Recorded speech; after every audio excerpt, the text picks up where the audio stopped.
আব্দুল কাদের জিলানী রহমতুল্লাহি আলাইহির কাছে এক মুরিদ কয়, হুজুর কি পীরসা বইলেন? কয় কি হইছে? কয় একটু আগে দেখে আসলাম একজন মানুষ আকাশে উঠতেছে। কোস কি কেডা? কই হিন্দু এক ব্রাহ্মণ আকাশে উঠতেছে। আব্দুল কাদের জিলানী কয় এটা তার মেসমেরিজম, এটা তার সাধনা আর কিছু না, এটা কেরামতি না। কেরামতি আর সাধনা এক নয়, সাধনা কখনো কেরামতির কাছে আসে না। দেখবি? কই দেখতে চাই। আব্দুল কাদের জিলানী জুতা ছাইয়া দিছেন আর জুতারে বলতেছেন তুই আকাশে উড়বি, উইরা ওই ভণ্ডরে ফিটায়া ফিটায়া জমিনে লামাইবি।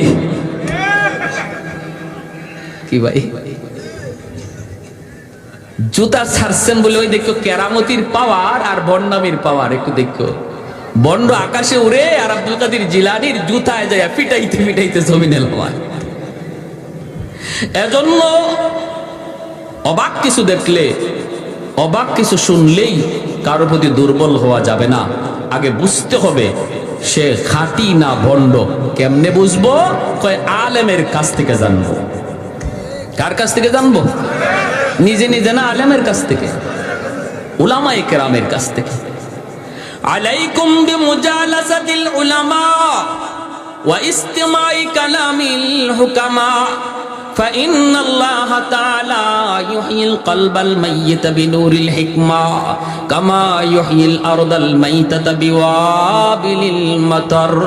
নবী বলেন শেষ জামানায় ইমানের ডাকাত বহুরূপী, ইমানের ডাকাত তোমার পিছনে পিছনে ঘুরবে। তোমার লেবাস পরে পরে ইমানের ডাকাত তোমার পিছনে ঘুরবে। তোমার আত্মীয় সেজে ইমানের ডাকাত তোমার পিছনে ঘুরবে। কারণ একজন মুমিনের সবচেয়ে বড় দৌলত হলো দৌলতে ইমান। ওই দৌলতে ইমান যদি তোমার বাঁচাইতে হয়, নবী বলেন একা একা হাঁটবা না, নিজেরে পণ্ডিত মনে করবা না। আমার কাছে বাংলা কোরআন শরীফ আছে, আমার কাছে বাংলা হাদিস আছে, আমি কেন ইমাম সাহেবের কাছে যাব, আমি কেন হুজুরের কাছে যাব, এমনটা মনে করে একা একা হাঁটবা না, নিজেরে পণ্ডিত মনে করবা না।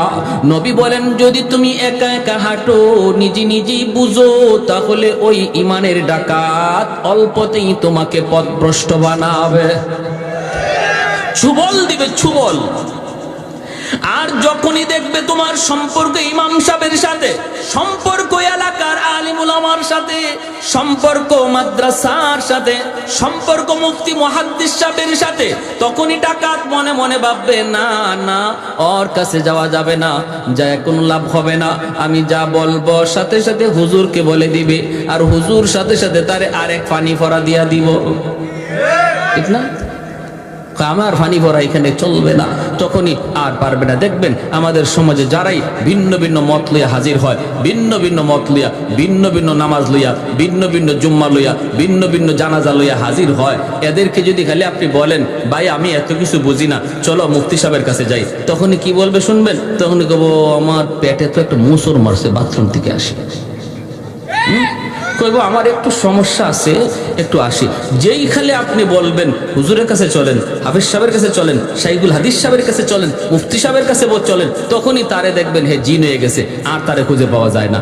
আর যখনই দেখবো আপনি একা, মাশাআল্লাহ কম বুঝেন না, তখনই সে আপনার সুযোগ নিবে। একটু জবান খুলে জিকির করি, এরপরে সামনের দিকে আগাবো। জরুরি একটা বয়ান আমার সামনে রয়েছে, মনোযোগ কার কার আছে একটু হাত উঠে আল্লাহকে দেখান। আল্লাহ প্রতিটা হাতকে তুমি কবুল করো। লা ইলাহা ইল্লাল্লাহ, লা ইলাহা ইল্লাল্লাহ, লা ইলাহা ইল্লাল্লাহ, লা ইলাহা ইল্লাল্লাহ, জুরে লা ইলাহা ইল্লাল্লাহ, লা ইলাহা ইল্লাল্লাহ,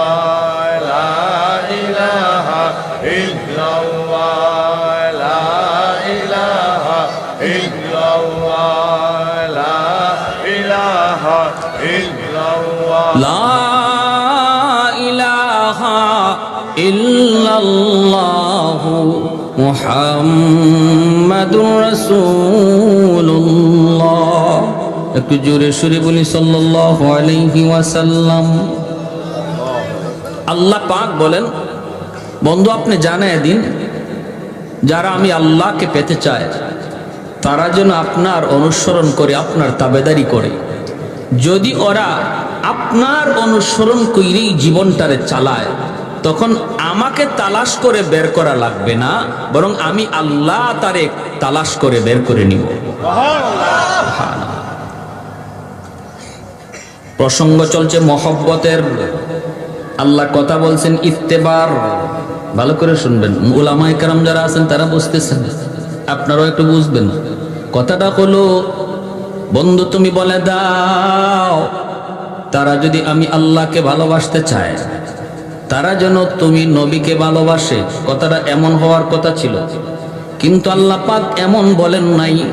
আল্লাহ বলছেন তারা যেন তোমার অনুসরণ করি, তোমার তাবেদারি করে। কেন এই মহব্বতের প্রসঙ্গ আল্লাহ বাদ দিয়া ইত্তেবায় নিয়ে গেলেন? মুফাসসিরিনে কেরাম তাফসীরের কিতাবের ভিতরে লিখেন, আল্লাহ পাক এই কথা বইলা আমাদেরকে বাঁচাইছেন। যদি আল্লাহ বলতেন আমি আল্লাহকে যদি ভালোবাসতে চাও, আমার বন্ধুকে তোমরা ভালোবাসো, তাহলে আমাদের কোনো উপায় ছিল না, কারণ নবীকে ভালোবাসার মতো কোনো যোগ্যতাই আমাদের নাই। আল্লাহ যেন বুঝাইতে চাইলেন না বন্ধু, না, ভালোবাসা আমার বান্দা বান্দির কাম নয়। ওদেরকে বলো তারা যেন তোমার অনুসরণ করে। তোমাকে ভালো যা বাসার বাসবো তো আমি আল্লাহ, কারণ তোমাকে ভালোবাসার যোগ্যতা আমি আমার বান্দা বান্দিকে দেই নাই। ভালোবাসা পুরাটা রাখছি আমি আল্লাহ, আমার কুদরতি কলিজা। সুবহানাল্লাহ, আর একটু জোরে বলেন না। মহব্বত করবে নবীকে কে? আল্লাহ বলেন ভালোবাসবো তো আমি আল্লাহ, ভালোবাসবো শুধু আমি আল্লাহ, কারণ আমার কাছে ভালোবাসা আছে। ও বন্ধু, তোমাকে ভালোবাসার মতো ভালোবাসা বান্দা বান্দির কাছে নাই। সুবহানাল্লাহ। তাদেরকে শুধু তাদেরকে বলো তারা যেন তোমার অনুসরণ করি।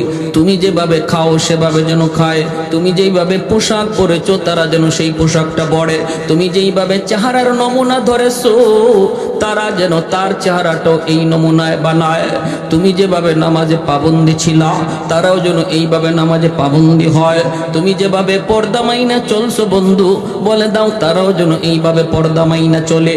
তুমি যেইভাবে গান বাজনা থেকে দূরে ছিলা বন্ধু, বলে দাও তারাও যেন তাদের জীবনটারে গান বাজনা থেকে দূরে রাখে।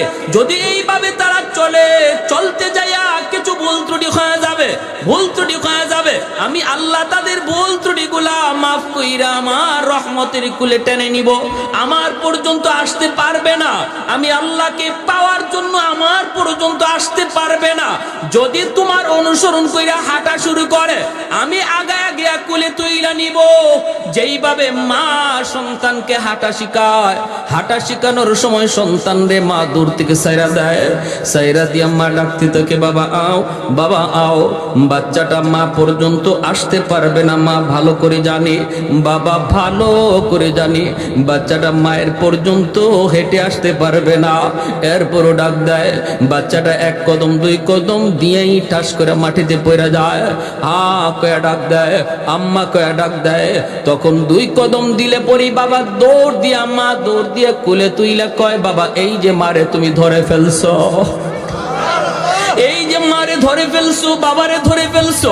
মূলত মা দৌড় দিয়ে আগায় নিছে। আল্লাহ কয় বন্ধু তুমি জানাও, যারা তোমার পথ দইরা তোমার নমুনা দইরা আমি আল্লাহকে পাওয়ার জন্য একটু হাঁটা শুরু করবে, আমার পর্যন্ত আসতে পারবে না, বাকি আমি আল্লাহ আগায়া গিয়া তারে আমার কুলে তুলে নিব।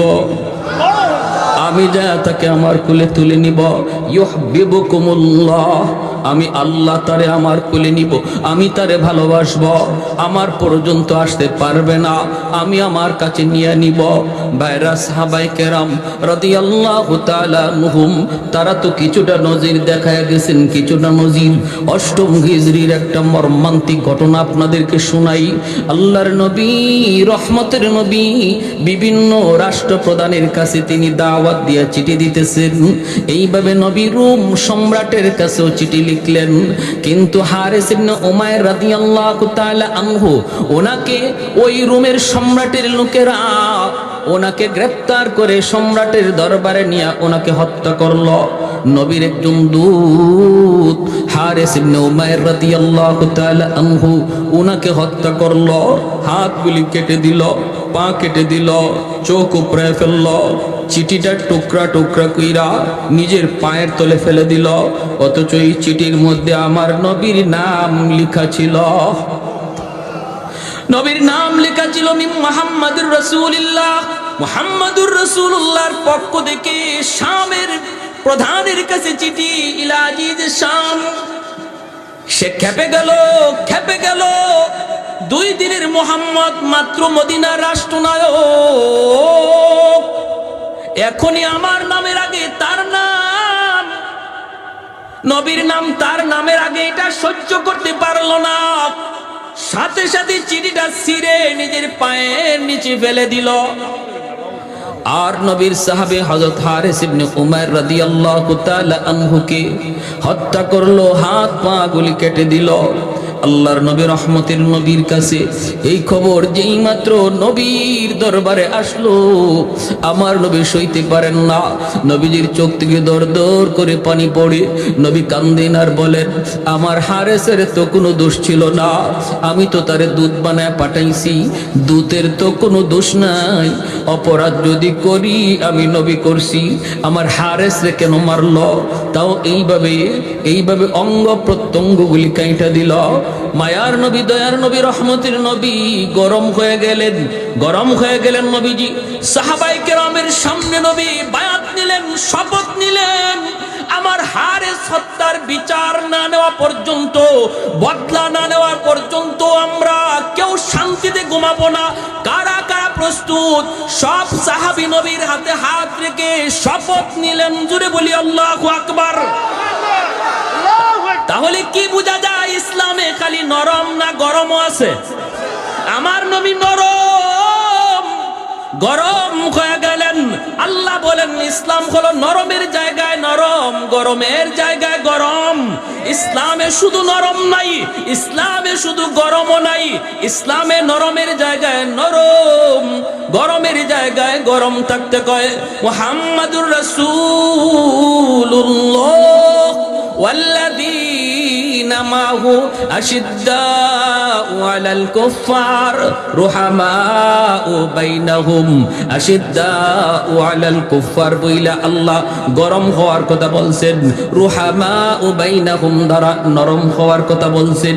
আল্লাহ বলেন তাদের আখলাক হলো, আমার নবীর সাহাবীদের আখলাক হলো ওরা নিজেরা বড় নরম, নিজেরা বড় নরম, নিজেরা কোনো মারামারি নয়, কাটাকাটি নয়।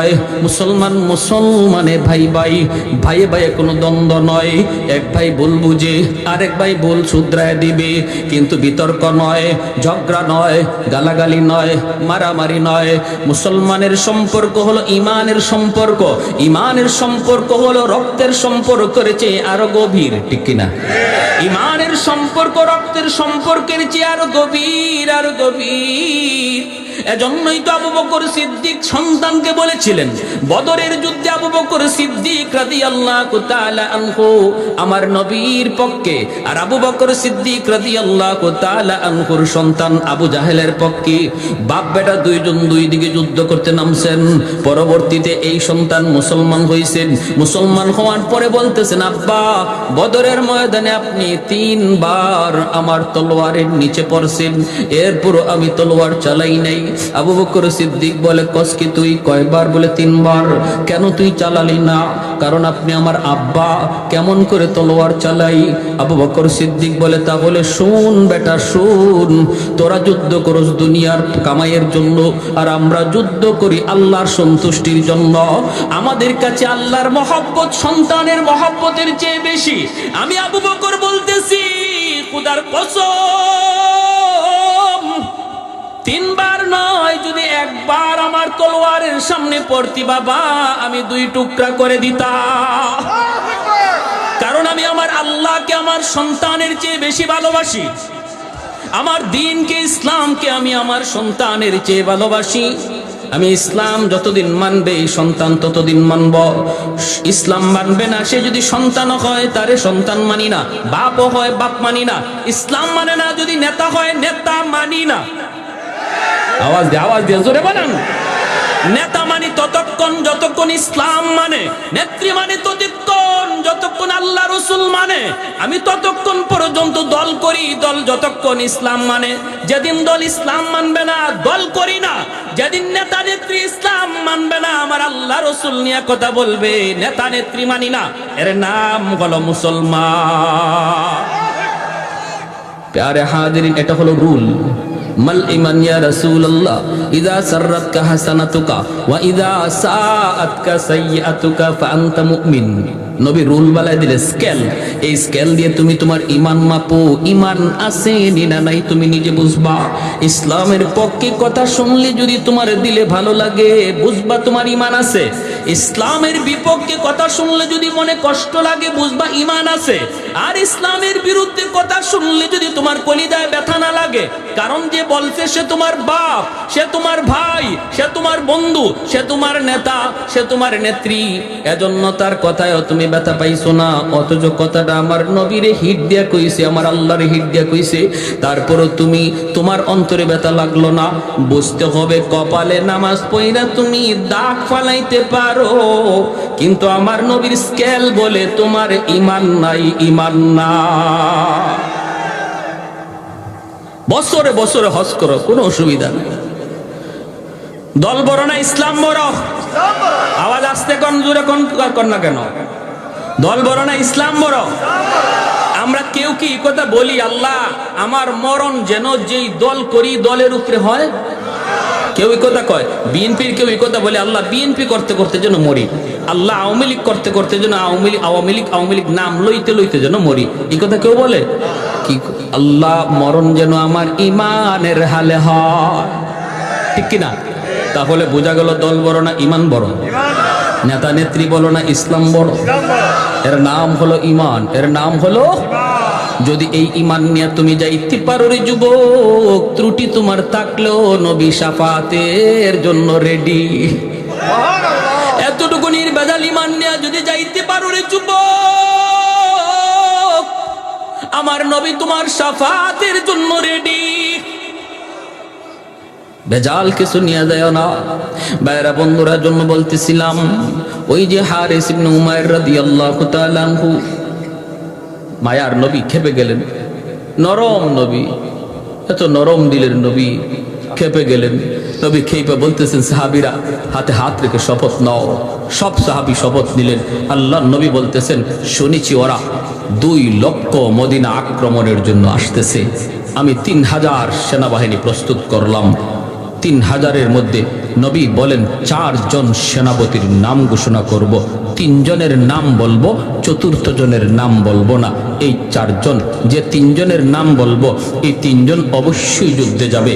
আর বাকিরা মন চাইলে যাইও, না চাইলে আমার বাধা নাই। তবে আমি নবী বলতেছি, আমার আল্লাহ বলেছেন এই যুদ্ধে দুশ্মন 2 লাখ হলেও মুসলমানের বিজয় হবে।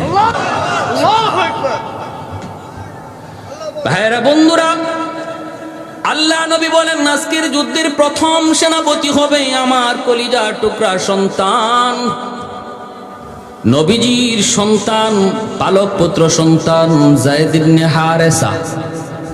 আমার নবী দয়ার নবীর পালক পুত্র যায়েদ ইবনে হারেসা নবীজি এই যুদ্ধের সেনাপতি, প্রথম সেনাপতি বানাইলেন। যুদ্ধের নাম হলো জঙ্গে মুতা। ইসলামের ইতিহাসের অনেক বড় এক যুদ্ধ, অনেক বড় এক যুদ্ধ। নবী বলেন, সাহাবীরা রে, আমি তোমাদের সাথে এই যুদ্ধে যেতে পারবো না। আমি মদিনায় থেকে গেলাম, কারণ বিভিন্ন রাষ্ট্রপ্রধানের কাছে চিঠি লিখছি, চিঠি লিখতে হবে, উত্তর আসবে, উত্তর দিতে হবে। আমি তোমাদের সাথে এই যুদ্ধে যেতে পারলাম না। তোমরা যুদ্ধে যাবা, কিন্তু আমি নবী না গেলেও আমার মন দিল তোমাদের সাথে। দেহটা থাকবে মদিনার মসজিদে, দিলটা থাকবে তোমাদের সাথে। আমি মদিনার মসজিদে বসে বসে যুদ্ধের হালচাল দেখবো। আল্লাহু আকবার। মায়ার নবী, দয়ার নবী বলেন আজকের যুদ্ধের প্রথম সেনাপতি আমার সন্তান যায়েদ ইবনে হারেসা। এই নেতা নেত্রীরা একটু ভালো করে শোনো, যারা রাজনীতি করে ভাই একটু শোনো, শোনো, দেখো নেতার আদর্শ দেখো। নেতা যুদ্ধে পাঠাইতেছে সবার আগে নিজের ছেলে, আর আমাদের দেশের নেতা ছেলেরে পড়ায় লন্ডনে আমেরিকায়, আমার পোলারে পাঠায় যুদ্ধে। কি আপনি আমার ফুলা ফান্ডে পাঠায় পিস্তল দিয়া আর রিভলভার দিয়া, আর তার ফুলারে আমেরিকা পড়ায়। আই রে বোকা, আমরা কেমন বোকা হইছি বুঝেন, কেমন ফাইছি আমরা রে বলত। মায়ার নবী দয়ার নবী বলেন, আমার পুত্র সর্বপ্রথম সেনাপতি। আল্লাহু আকবার কর। যায়েদ ইবনে হারেসা নবী যুদ্ধে প্রথম সেনাপতি ঘোষণা করলেন। আর নবী বলেন, আমার ছেলে যায়েদ শহীদ হলে সেনাপতি হবে জাফর ইবনে আবি তালিব। নবী বলেন, জাফর শহীদ হলে সেনাপতি হবে আব্দুল্লাহ ইবনে রাওয়াহা। নবী বলেন, সেনাপতি হবে আব্দুল্লাহ ইবনে রাওয়াহা। তিনজন সেনাপতির নাম বললেন। এরপরে নবী বলেন, আব্দুল্লাহ শহীদ হলে সেনাপতি হবে চতুর্থ একজন। তোমাদের পরামর্শে আমি তার নাম বললাম না, কিন্তু তার হাতেই বিজয় আসবে। আল্লাহু আকবার। সে হবে আল্লাহর তলোয়ার, আল্লাহর তলোয়ার। নবী বলেন, সে হবে মালিকের তলোয়ার। নাম উপাধি হলো সাইফুল্লাহ। প্রথম তিনজন সেনাপতির নাম নবী ঘোষণা কইরা নবী শহীদ শব্দ লাগায় দিলেন। প্রথম সেনাপতি যায়েদ ইবনে হারেসা, শহীদ হলে জাফর ইবনে আবি তালিব, শহীদ হলে আব্দুল্লাহ ইবনে রাওয়াহা, শহীদ হলে একজন। তাহলে তিনজন শহীদ, তিনজন প্রথম সেনাপতি, তিনজন প্রথম কাতারের সেনাপতির নামের সাথে নবী শহীদ শব্দ যোগ কইরা নবী কথার ইঙ্গিত দিয়ে দিলেন, এই তিনজন আজকের যুদ্ধে তারা শহীদ হয়ে যাবে।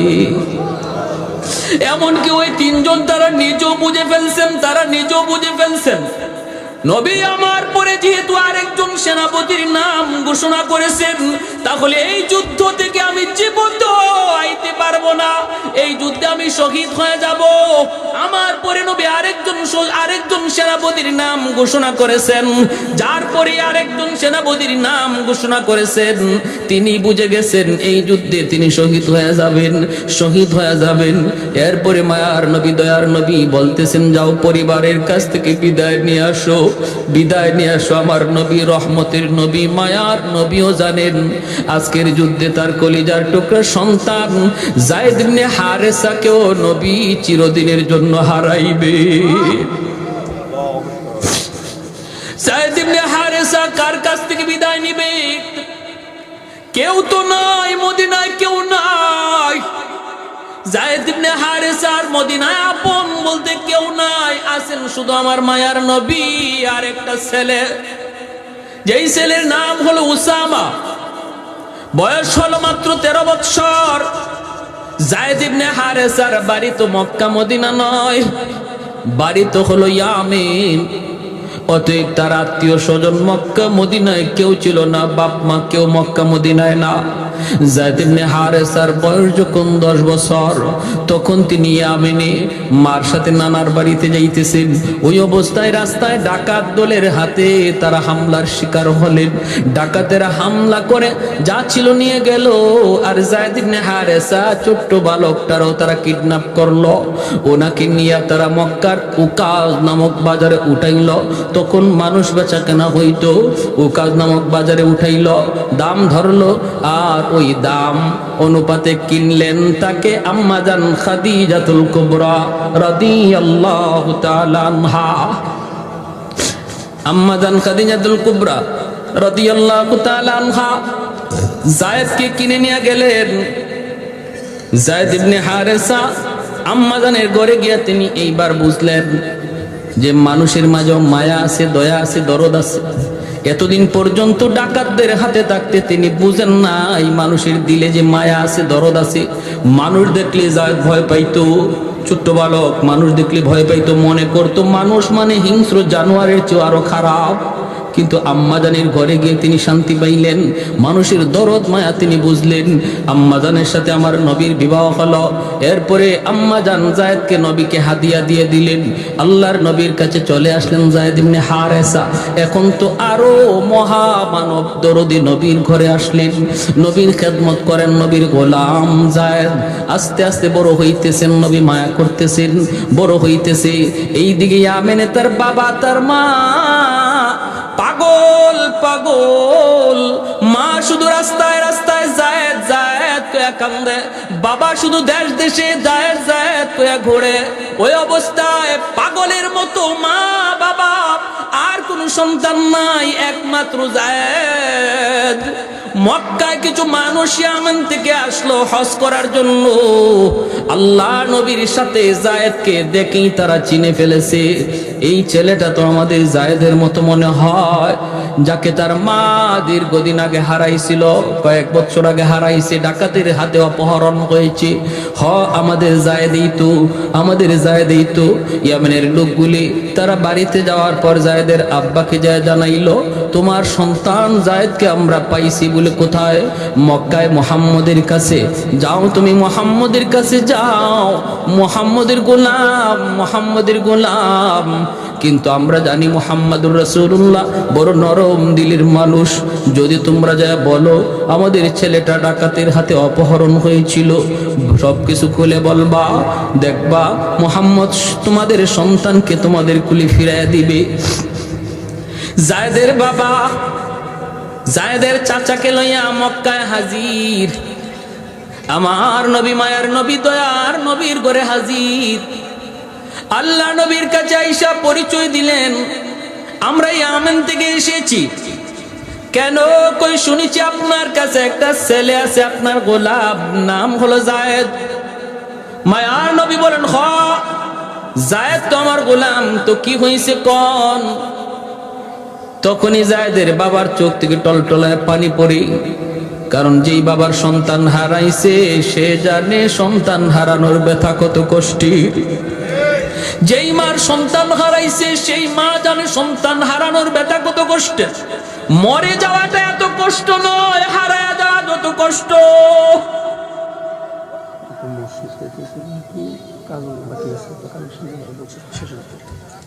মরে যাওয়াটা এত কষ্টের নয়, হারায়া যাওয়া যত কষ্টের। কারণ সর্বদা সর্বক্ষণ মার অন্তরে শুধু জ্বালা, হায় রে আমার ছেলেটা, আমার মেয়েটা কোন কোথায় আছে, কোন জায়গায় আছে, কোন অবস্থা আছে, কি করতেছি। ভাইরা বন্ধুরা, যায়েদের আব্বা যখন হাওমাও করে কান্দা দিছে আর বলতেছি, নবী গো যায়েদ আমার সন্তান, একমাত্র সন্তান হারাইছি, ডাকাতের হাতে অপহরণ হয়েছিল। এরপরে মা পাগল, আমি বাবা পাগল, এখন শুধু রাস্তায় রাস্তায় ঘুরি।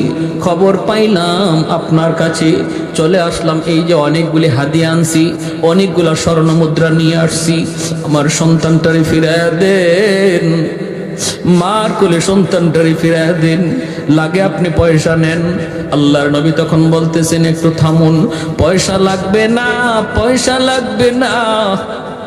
নবী বলেন, আমি নবী এতিম, আমি নবী বাবা পাই নাই, বাবার আদর কেমন আমি নবী তা জানি না, আব্বু ডাকে কত মজা আমি নবী জানি না। অতএব আমাকে পয়সা দেওয়া লাগবে না, আপনি একটু অপেক্ষা করুন। নবী ডাক দিলেন পাশের রুমি, যায়েদ এইদিকে আসো। যায়েদ ইবনে হারেসা তিনি আসলেন।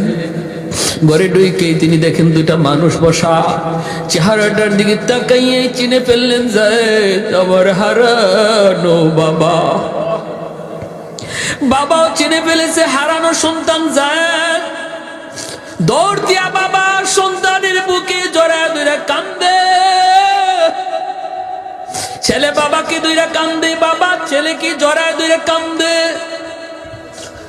ভাইরে কারো চুকে এমন নাই যে ওই সময় কেউ কাঁদে নাই, নবী কাঁদতেছেন, যায়েদের চাচা কাঁদতেছে, বাবা কান্দে, ছেলে কান্দে।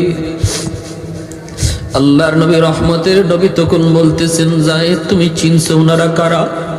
জায়েদ কয় নবী গো চিনে ফেলেছি, আমার আব্বা, আমার চাচা। আল্লাহর নবী বলেন, জায়েদ তোমার আব্বু আসছে তোমাকে নিয়ে যাওয়ার জন্য, তোমার মা তোমার জন্য পাগল পারা হয়ে রাস্তায় রাস্তায় ঘুরে, তুমি চলে যাও বাবার সাথে। ও জায়েদ যদি বাবার সাথে যেতে চাও, মায়ের কাছে ফিরত যাইতে চাও, যেতে পারবা। আর যদি আমি নবীর কাছে থাকতে চাও, আমি তোমাকে দূরে সরায়া দিব না। আমি নবীর কাছে যদি থাকতে চাও, আমি তোমাকে আগলে রাখবো। যদি বাপ মার কাছে যাইতে চাও, যেতে পারো। অপশন দুটোটা আল্লাহর নবী দিয়া দিলেন। এইবার